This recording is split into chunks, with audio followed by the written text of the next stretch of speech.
When you see the amount of fans that are in the room tonight, obviously playing this season, last season, how aware are you at the moment of just how well supported the club is and how much the fans playing a part in your two careers at the moment? Because you're settled at Coventry, aren't you, which is the first time in both your careers to have that second time in your career. Yeah, I think it's easy to sort of see, at Wembley, that's the biggest sort of factor that you can see, but it's more so, nights like tonight that they come out just, on a Thursday night, they come out and, it's I think, like I said, that Wembley's like the easy one to point at, but it's night like tonight that, you get different sports groups and that really proves, how big a fan base it is.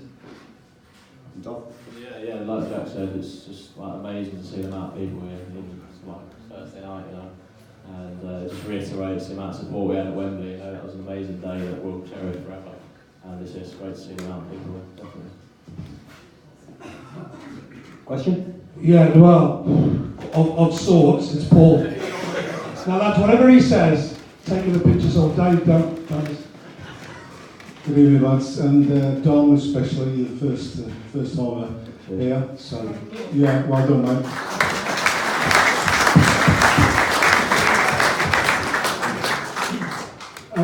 It's great. The Supporters Club has opened the doors up for us to get to know you, lads, and especially Jody Jones popped along not long back, and unbeknown to, I suppose, everybody in this room, we didn't know that he was successful in another sport. Fair to say he was good in the rowing fraternity.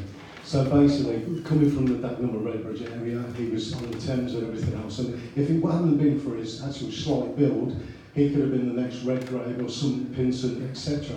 But he chose to come to football. And I'm speaking to Jody, I asked him, being so successful, and what do you actually miss possibly from that? He said, well, basically you've done the regattas and you've won the big races, and you get out the boat, go along the bank, and of course the age-old tradition was all for dipping your cocks in the water. Have you got any traditions like that, lads? Who gave you a mic? One too many. So basically the question is, Joey likes to dip his cocks in the water. Have you got any kind of traditions or, I don't know, any superstitions, lads, before the game starts? Definitely nothing is as special as that, shall I say. No, nothing that'll top that, so I'll leave it. I'm not really that extreme, guys, no. I'm more of a right foot in front of that before I step out on the park, Yeah. But folks, just on a serious note, we spoke about international honours. Jack, you've represented Scotland. Fair play, you under 15, 16, 17, 18, all the way up to under 21s, and yourself as well. Dom, you played for Scotland. Somehow.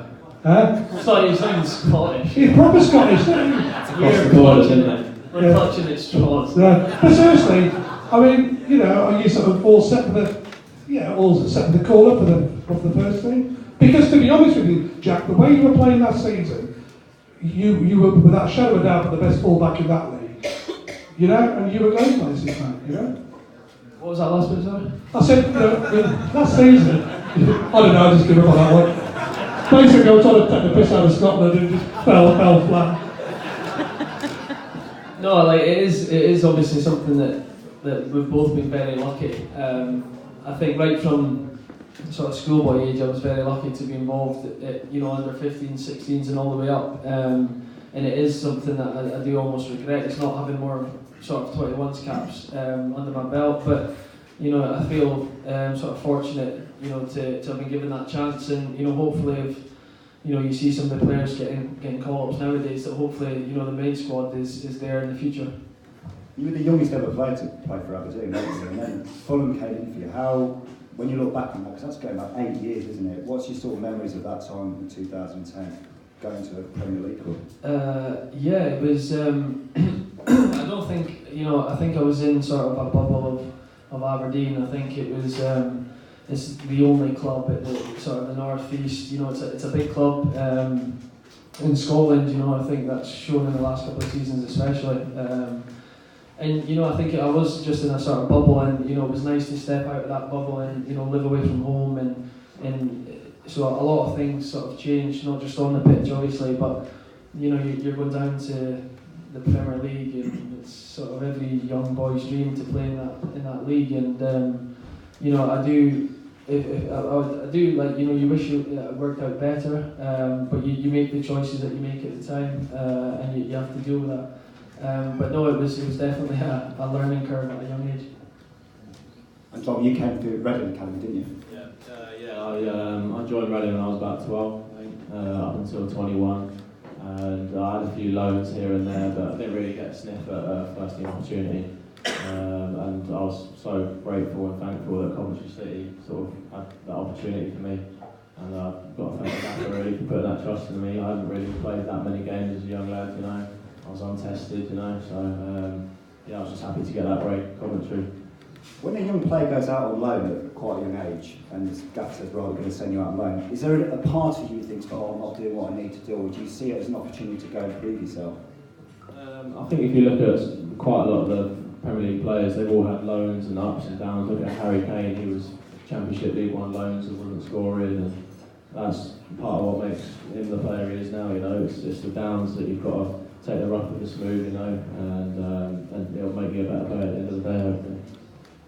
Sorry, I was just to explain, I know about a bit of a laugh at the joke, John, but do you want to explain the link with Scotland for you? Because, no, but seriously, people say, why they got on about Scotland?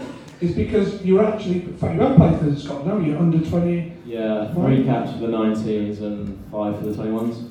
Because you were born up there, weren't you? Yeah, I was born there. Yeah, my dad was in the RAF, and he was based in Lucas, near Dundee, and that's happened to be where I was born at the time. Yeah, so like Jack said, it's a proud moment for me. I'm laughing and joking, but it was a really, really good part of my career. So hopefully I get that opportunity to do it again.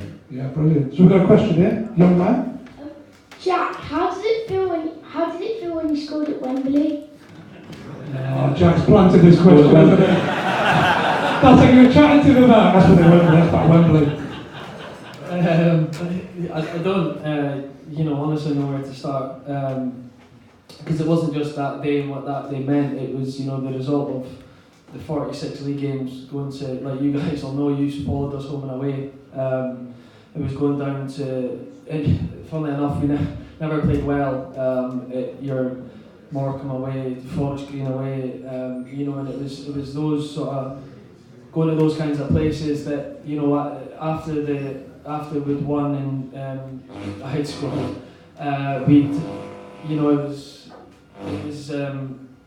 it was more relief than happiness, because it had been such a long season.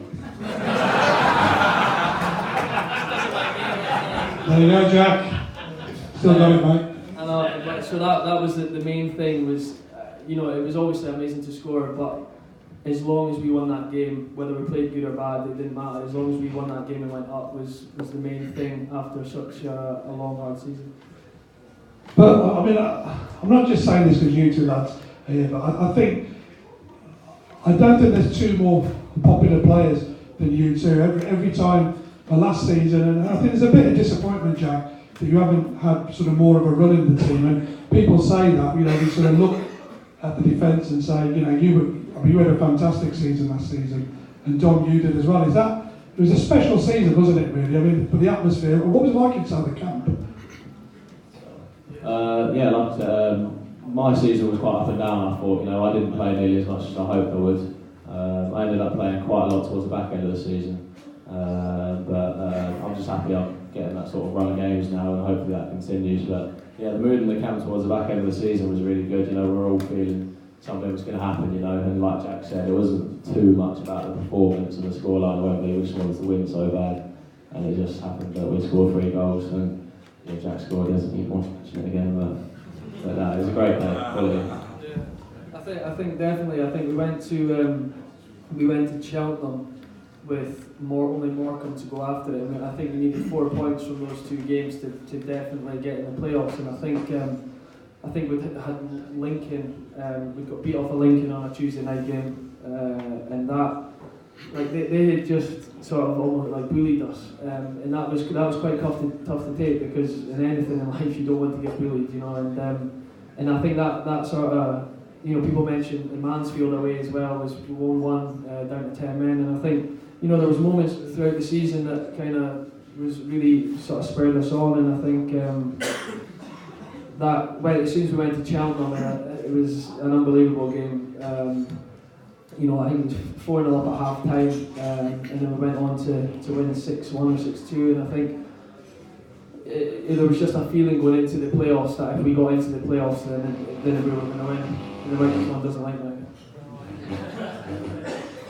One question I've got, in terms of coming up to League One this year, have you really noticed a difference in terms of the way the game is played in League One versus League Two, the pace of the game? Is that something that you guys have picked up on? As well, with Burton coming down from the Championship last year, could you still notice in that squad that there was still a team of Championship players? Yeah, definitely. I think this is my sort of first taste of League One experience, and Jack's played there a few times before, but there's definitely a lot more quality in this league.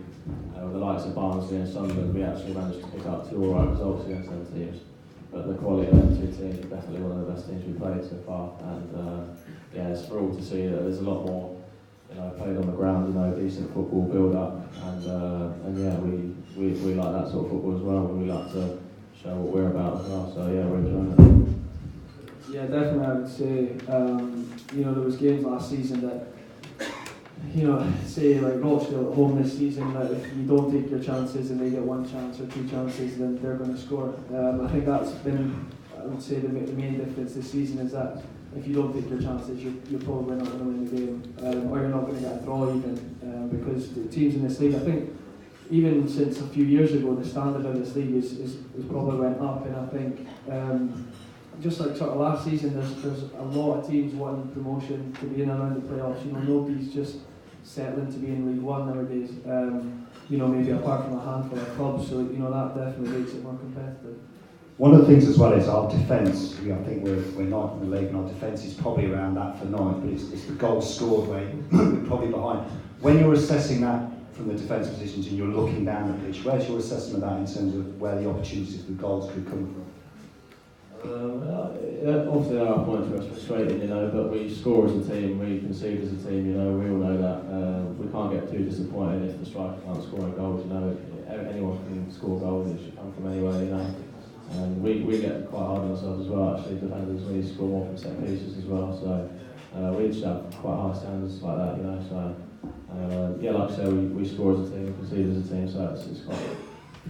Yeah, I think I should say the same, because I think last season as well it was similar that we started off not scoring, but I think the defence probably didn't concede as much last season, probably given the standard of the league. But I think now, I think the base is there to, we're creating chances. I think I'd be sitting here more worried if we weren't creating chances. And last season, I think there's a couple of games stand out, like Forest Green at home, and they seem to be our bogey team for some reason. And we never created one half decent chance in 90 minutes. And I think this season, even games that we haven't scored in, we've had really good chances that we should have. So I'm sure that will turn. So Dom, you were touted as one for the future player when you were signed. How happy are you with the amount of football you've had since signing for Cov? Yeah, really happy, yeah. Like I say, I set a high standard for myself, I didn't really see myself as one for the future. I wanted to be a player for the now, And like I said, I wanted to play a little bit more last season, but for one reason or another I did, and that's gone now. So hopefully that'll make me a better player for this season, I've played quite a lot of games so far, and I'm just thankful that I'm in the team at the moment, and hopefully I can stay in. How happy were you with your goal at Bristol Rovers? Yeah, it's good to get my first goal. Hopefully that can be first of a few, And like I said earlier, we get score from everywhere on the pitch, Set pieces are a big part of our game as well, so definitely a few more. There's a lot of competition with centre-backs. How much does that motivate you? Yeah, it motivates me well, to be fair. We all get on really well, we have a laugh, and we know whoever's got the jersey at the moment, there's going to be fierce competition for whoever's not got it, so I think that's really healthy for a team that wants to do well, and in any walk of life as well, in any environment, any standard of football. I think that's healthy competition. Next question. The quietest group in the world. Now this could be any kind of question. It could be against Portugal. It's going to be a bit of tongue in cheek here. Right, when you scored the winner at Wembley, the third goal at Wembley, Jack, how did it feel for a Scot to actually win at Wembley? As they call that very often. 1977 springs to mind, mate. That's a good twist on a good question. Yeah, it's something that you'll know yourself that Scots don't have the best record at Wembley. Sorry, so to win there was a great feeling. That's what I pretend I'm English. Depends he's English, yeah. Dom, you know, the thing is, I was looking at the number of games that you've played in your career, and the thing is, it's not as many as I think people think, because when you when we see you on the pitch, you are a really cultured centre-back, you rarely make a mistake, and you're a very safe pair of hands. For 3 seasons from Reading, you went on loan quite a bit, didn't you? You dropped into the non-league. How did that sort of do? Because as a young lad, it must be tricky going out on loan to all these clubs, and there's a social thing like going from club to club. But you said about the grounding, but you know, is that? I mean, what I wrote on it, is it tough to settle, or does that give you a really, really good grounding on your future career? I think it does give you a good grounding, to be honest. You know, I think it makes you more motivated to get into the first team as well. And I really did have a good chance at Reading, but for one reason or another, it didn't work out. You know, and yeah, I enjoyed my loans. I wouldn't change them. You know, they made me the player I am now. And like I say, with a sort of cultured head, yeah, I just like to, you know, keep the ball out of the net, you know, just don't stand out as a centre back, you know, don't make any mistakes, you know, let the flair players do the jobs, you know, and that's what I've been taught, that's how I've been brought up to play centre back, you know. So. Brilliant, thanks. Any more questions? Jack, Stoke City? With the, I was just going to say, obviously you're in a position where there's quite a lot of competition places. The gaffer was talking about earlier, you've got yourself, Tom Davies as well, Jordan Willis. Do you thrive off that in training other 3D? Well, maybe, you know, between yourself and Tom Davies, that you know one of you is going to be in there potentially alongside Jordan Willis, and that on the training floor, that's a good thing for you to have that competition. Yeah, like I said, I think it's really healthy to have that competition, you know. For any team that wants to aspire to go into higher divisions and stuff like that, you've got to have that competition, you know, you've got to have that third centre half snapping at their heels, wanting their jerseys. So I think, yeah, we all get on really well, you know, whoever's got hold of the jersey has got that fierce competition, you know, that they have to be prepared to keep it, you know. So I think it's really healthy, you know. So Stoke City, Jack, how did it feel getting a goal in the third round to send us through? Yeah, it was. I think you can tell maybe by my celebration that I was actually almost surprised that. Because I thought before the game that if you got in, I'd been in league games a few times before and got into near that position and tried to either pass it or cross it, and the ball had sort of it hadn't really materialised to anything. So I'd kind of thought going into this game, if you get into the edge of the box and just pull the trigger, and you know, if you don't shoot, you don't score. So you know, to nick in that near post, I think you can tell by my celebration, it was more of. I couldn't believe it, to be honest. Do you know it was going in?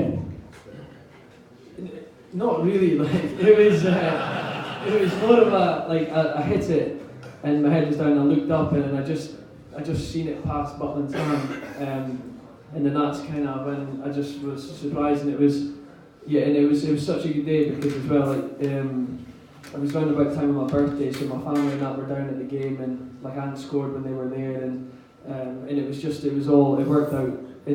For us then to go on and to the next game to MK Dons and go to them with 10k to MK, you know, that was just the whole thing was again just another chapter of an unbelievable season.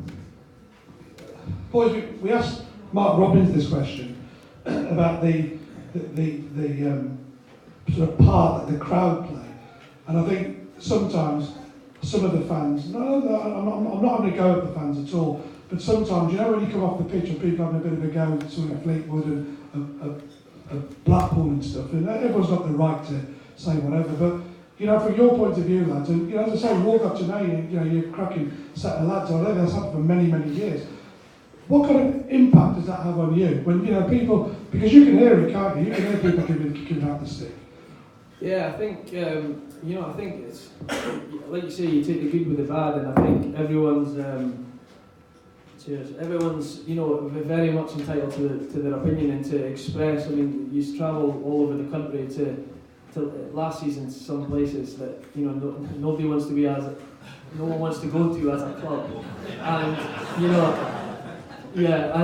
I think so. I personally, I think you're well within your right to express your opinion, and I think as long as the fans know that there's no sort of tougher critic than the players themselves, especially this group and the group that we had last season. There's players in there that don't settle for anything less than your best. Especially you spoke about Doyle earlier on, and he's the prime example of that. He's still going strong, and I think it is. For instance, like at Fleetwood, you still want to clap because, to be honest, to take that many fans on a Tuesday night all the way up to Fleetwood, it speaks volumes. And so I do, you have to take. We can all sit here and it's all nice when we're getting cheered after Wembley, so you need to take the other side of it as well. Dom? Yeah, I sum that up well, to be fair, yeah. Like I said, amazing to even take 300 to Fleetwood, it's all that way on a Tuesday night. That's just amazing support, and they're well, like Jack said, they're well entitled to their opinions, they're paying fans, they've come up and down the country all season, gone to some grim places last season, and they're well more entitled to their opinions, so we really appreciate it, and to have the amount of fans there, cheering us on at Wembley, we appreciate them just as much as we do the Fleetwood away fans, I mean, the reason why I say that, I think it's really important that we have nights like this where the fans can see you lads and sort of have a bit of laugh with you and sort of get to know you like a little bit, and then it's, and then it becomes a little bit more personal. You understand it from your point of view rather than that barrier. So yeah, I just, I think sometimes fans think that you're like, but nothing sticks, but it does, doesn't it? Yeah, no, definitely, yeah. One of the things I noticed, you have a real good interaction with fans on Twitter, both of you, don't you? Before or after the game or during the week, and that's one of the good things, fans can contact you directly and get banter with you back again. And yeah, it's all here for winning. That's right. Yeah. If you lose or you don't play well, you just. If you win, do you look at your Twitter and you don't? No, like it's not it is something that I learned sort of at a young age at Aberdeen. Again, like it was very local fans there, and it was you have to take the good with the bad. I mean, it's nice to look through Twitter and everyone call you amazing and talk about your Wembley goal, and so you can't get too low with the lows and you can't get too high with the highs. I mean, coming in this season, we were all very well aware that last season was amazing, but that was it done, and so yeah, you have to take everyone's opinion whether it's good or not. And the clubs that you played for, both of you, before coming into Coventry, what's the difference about when you turn up on the training field at Coventry versus, say, like the Readings, the Dagenhams you played for, the Aberdeens, the Fulhams? What's different about being in the club? I think. I suppose how trainings are approached or how the club's run, or. Yeah, I think right from sort of last season when I came in, I had to sit down with the gaffer and sort of. You outlined the sort of views for the club and where you wanted it to get to, and thankfully we're on track with that. And it's right from the moment that you come in. You read what you read in the paper, and you read what you read on everything else on Twitter and whatever. But everyone I think I've dealt with in the club so far has been top notch. Everyone down to the.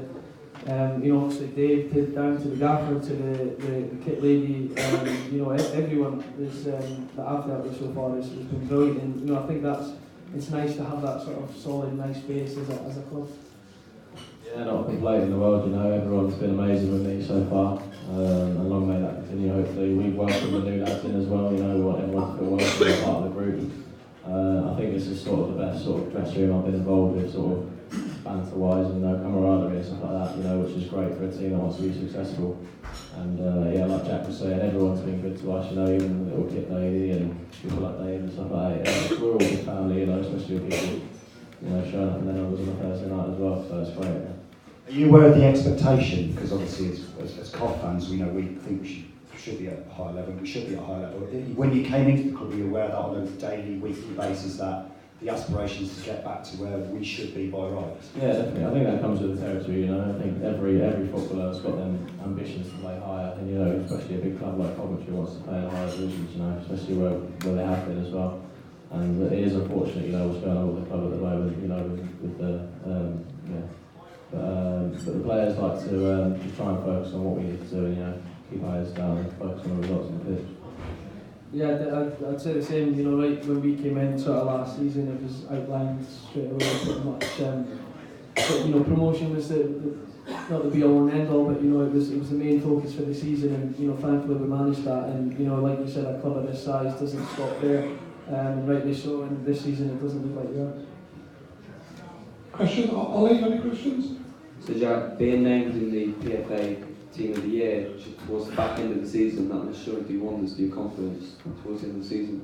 It was. I remember getting a phone call off of the PFA, letting me know, and I think it was really nice because obviously it's the players that you're playing against every week that are voting for you. So yeah, it was definitely it is something that just again it was just sort of another cherry on top of the cake. Another cherry on top of the cake of an amazing season. And also having the signing of Dijon Sterling, has that motivated you this season, considering you didn't have much competition last season for the right back spot?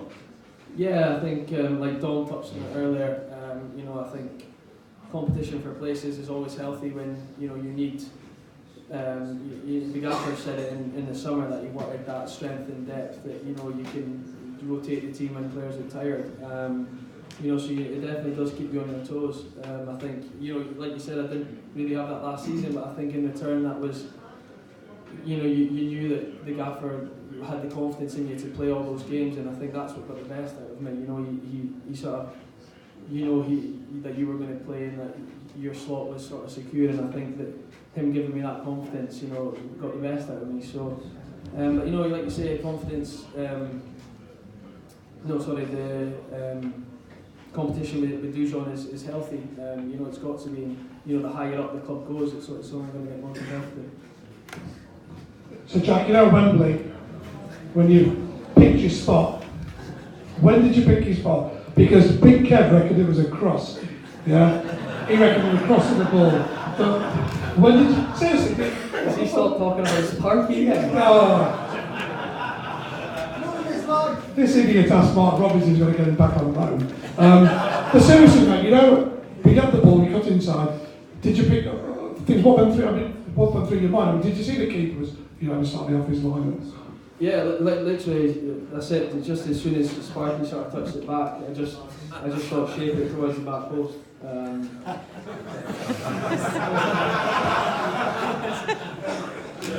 I just thought shape it towards the back post, and you know the feeling when it hits the back of the net, and you know I can still picture the roar, and you know you turn and you see your because I knew my family was sitting before the game. You turn and you see them, and then I sort of you have a moment that obviously everyone's walking back to the centre to take the kick off, and that's obviously we're facing all you guys, and you then just sort of stand and. Then it sinks in like what's just happened and stuff, and like you say, it's a moment that I'll never sort of leave me. Yeah, well, I mean, it is special because can't take it away from you, can they, mate? When you scored at Wembley, top corner, and then we had the game against Notts County. Now, I've got to be honest with some of the fans because I mean the week leading up to Wembley was a bit stressful because not only sorting coaches and stuff out, we suddenly realised it comes down to one game. Whereas we went to Notts County, they were a little bit cocky, I think, is fair comment, but not having a go at them, fair play to them. You know, they took the draw, you know, we can beat these. That was a special night, wasn't it, at Notts County? Yeah, I think everyone, like, as players, we sort of discussed it a few times, everyone sort of talks about Wembley, so obviously it's Wembley, but that night, like, that is definitely, I would say it's the second best game I've played in. I mean, walking out to that atmosphere with the whole stand, being on Sky so you can watch it back so well. You know, when Max obviously scores like so early on in the game, and then you know we grab the second goal, and you then just think this is our night. Like everything is going to go for us here. And, you know, you get the luck at the beginning of the second half when they could have really got back into it. And then I think our confidence then just shone through, and Tom Bayliss goes and does what he does best. He's a player on the up, and luckily he's still with us. And it was an amazing night. But then for the next 2 nights, we enjoyed it, didn't we, Jack? To be honest with you. Now, your mate Tom, I've been sent off, hasn't he? He had a good time, didn't he? He had a good time, didn't he?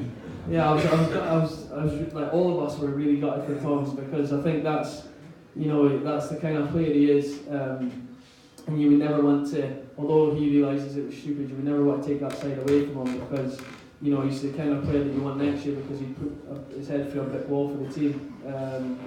So you never want to take that away from him, but yeah, we all enjoyed it after the match. And Tom would put his head through a brick wall. He would do that, wouldn't he? Just no matter what, he would do it. So folks, so that's just for me. Last question before I hand over to you guys. Do you want to ask one? I was just going to ask, what would you see success this season? If we're here in May, we're not in the league at the moment. What's a good season in your eyes? Impossible question, really, isn't it? What did the gaffer say? What did the gaffer say? He didn't ask that question. Yeah, ask that's I think you don't want to sit and say. I think everyone, you don't want to sit here and say, listen, this is what we're in for. This is what I think. Every game goes out to win every single match, and where that gets us at the end of the season, well, obviously it'll be what it'll be. But I think as players, we haven't. To be fair, we haven't really discussed it up until you won 5 games in the bounce, and then you think, see, this is what this league can do. You win 5 games in the playoffs. And you look at some of the other teams there that we've had great results against, and so you need to realise that you're not that far away. And like you said before, a club of this size, it shouldn't be looking down ever. It should always be sort of pushing up the way, and so hopefully that can make a positive season. So we're going playoffs. So yeah, basically we're going Yeah. Actually, Rich, that was my question. You nicked it. No, I was going to say, is success getting to say March and still being in that? So if we were 9th in March, I think that would be a success. 5 points off the playoffs, still got something to play for, and then we go for it. Yeah, exactly. I think we just keep in touch and distance to the playoffs. I think last season even we dropped out of the playoffs by sort of 6 points, maybe at one stage 5-6 points, and I think this, especially in this league, you win against the top teams, and that then pulls you up the league very quickly. And I think you're going into the last couple of months, just like you said last season, be in and around it with 2 months to go, and what will happen will happen. And I think it's just pretty much the same this season. So it'd be great to go to Sunderland on the 13th of April, because they like us a lot up there, and beat them to sort of leapfrog them to get into the playoffs. Yeah, we wouldn't do that one either with the last of that. Any more questions, folks? I've got a couple of questions. Have you finished eating now, the crisps? When Mark Robinson said you're eating crisps, I could hear you. He's looking down at you and saying, what are you doing? No, it's crispy. What's it like to have Michael Doyle as a captain, and how does he motivate you?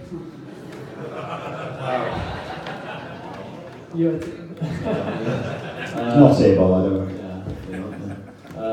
Doyle is obviously an unbelievable player. He's been a great pro for so many years, and he's a great man, motivator. He's always geeing up the lads. Sometimes the gaffer doesn't even need to do a team talk, because Doyle is there.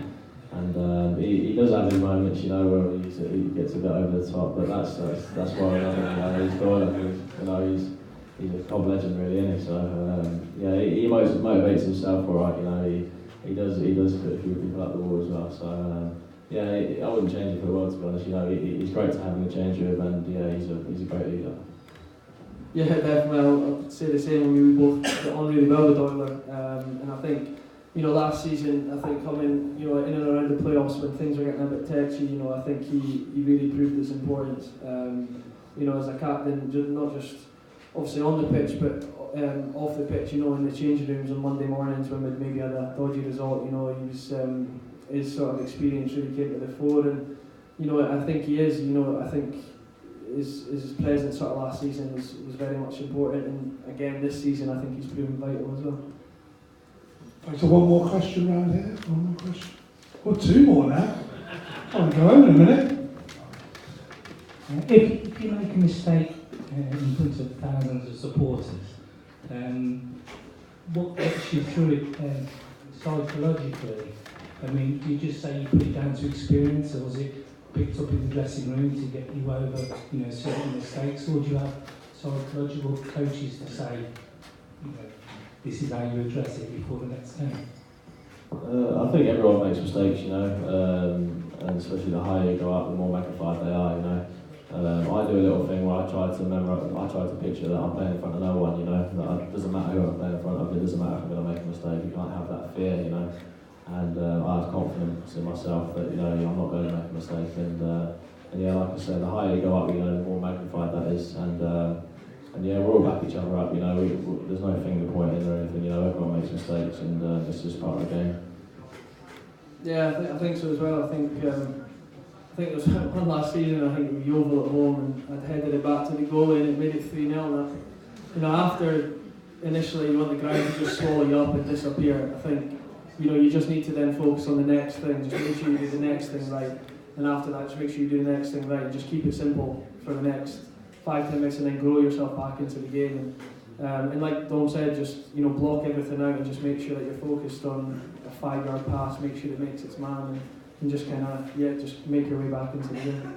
Boy, just on that mental side and blocking stuff out, which are the worst set of fans? Not us, obviously. Which are the worst set of fans that you've had when you've travelled away? Which ones give you the most grief and stick? I've played at Millwall twice, and I would say Millwall was probably up there. I've also, when I was at Aberdeen, made my debut against in the Rangers, so we played at Ibrox, and that was, I'd say them two were probably I remember Rangers fans were, the tinfoil that you get your pies in. So we were warming up, and I was just like 16, like a little kid, caught in like deer caught in the headlights, and they're throwing the tinfoil, like a couple of them, so it makes quite a size, and you're trying to warm up, and I'm looking at them, and it's just faces of hatred. And I'm thinking, oh my god, I was just 16 at the time, and I remember thinking, like, this is like something I'll probably never experience again. And so I'd say probably Rangers or Millwall for me. I mean, that doesn't sound like Rangers, does it? Faces good hatred, to be honest with you. Tom, what about you, mate? When I was at Reading, I remember at one point I travelled with the first team, and like that, it was Millwall away. And I remember thinking, was it raining? But it was just a bloke behind me spitting when he was shouting. But like I say, Millwall was probably one of them, hostile environments, that no team really wants to go to and wants to get out of the way. So definitely playing Millwall. Wow, let's hope we don't play them next season. Tyler, brother. Nice one, brother. So going back to Wembley, we obviously celebrated quite hard when we got back to London. And the supporters coach pulled up outside Murphy's Fizzy Moon. What was it like having that reception back there and in Casbah and Coventry for you, Jack? I think it was, like we said earlier, the whole it was obviously like amazing, but it was more relief than anything that. It was more sort of relief than anything that, because the pressure got tense at times during the season. So, that night and the days that followed, the week that followed, I think it's difficult to put into words like the feelings that you're feeling. And like you said, when the bus pulls up outside Fizzy Moon and everything else, and you get to experience it, but not just the players, everyone that's involved, and not just us that travel to all the places that we travelled, and we get to experience together, like the place in Coventry that we went to as well. It was it was a night I'll never forget.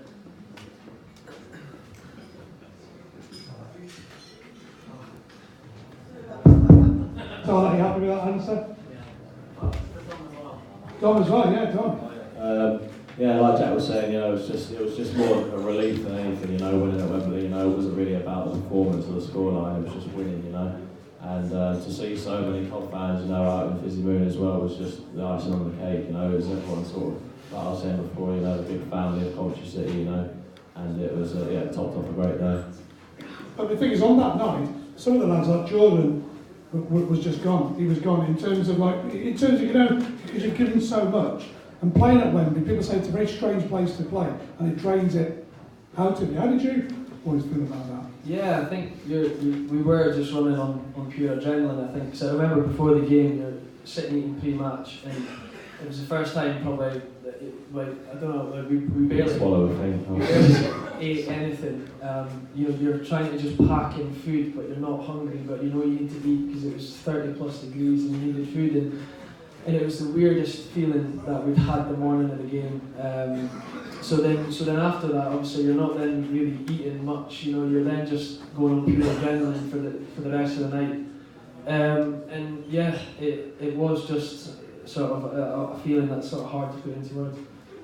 Because we saw the aftermath, and the lads that played were knackered, but the ones that were partying out. Josh Barrett had a great time, didn't he? Yeah, Josh Barrett he had a fantastic time, didn't he? Yeah, he did. I think that showed sort of, obviously he didn't, I don't think he played as much as he would have liked coming in. We all loved Josh, and we rated him as a player. I just don't think it was almost the right fit for him because the pressure was on every game. He couldn't just go and sort of express himself. We needed people to do jobs and win games. So I think it showed how together we were last season. That he was on the bench for the majority of the time, but he still was around us, and still everyone was together partying because it was a real sort of team effort. And also, the one question is, what was the reaction when you saw the video of these idiots? When they tied up Tony Andreu. It weren't my idea. Tony Andreu and Jody. Well, because you all had a load of messages, so can you run us through what happened the night before? So you had messages through from family, didn't you? Yeah, we all had about a 3 or 4 minute clip of our highlights throughout the season, and then a little message from our families, which that was all they needed to show us. That was our motivation. And like Jack was saying, it's amazing how far adrenaline can take it. Yeah, they sent us the clips on our phones, so you could then go and I had the old school teachers that I hadn't spoken to in years, sort of wishing me good luck, and obviously family members and everything else, and it just made it all that, it just, if ever, someone needed more inspiration or motivation, then that was definitely the key, and obviously we got a little surprise for you guys, tying up Jody and Tony and Tom did as well, so it's good. Well, it was actually Tom's idea, to be honest with you. As he walked in, because you knew he was at the party, I'm throwing him under the bus here now. Let it be clear. Oh, as he walked in here, he said, "Tom, what do you want a drink?" He said, "Yeah, I'll have a lager." And we said, "Are you sure?" He went, "No, I'll have two." That's exactly what he did. And he had an interview with a full pint of lager there. Did you remember that? Cracking man. Right, is that it, folks? Any more questions? Round of applause for the lads.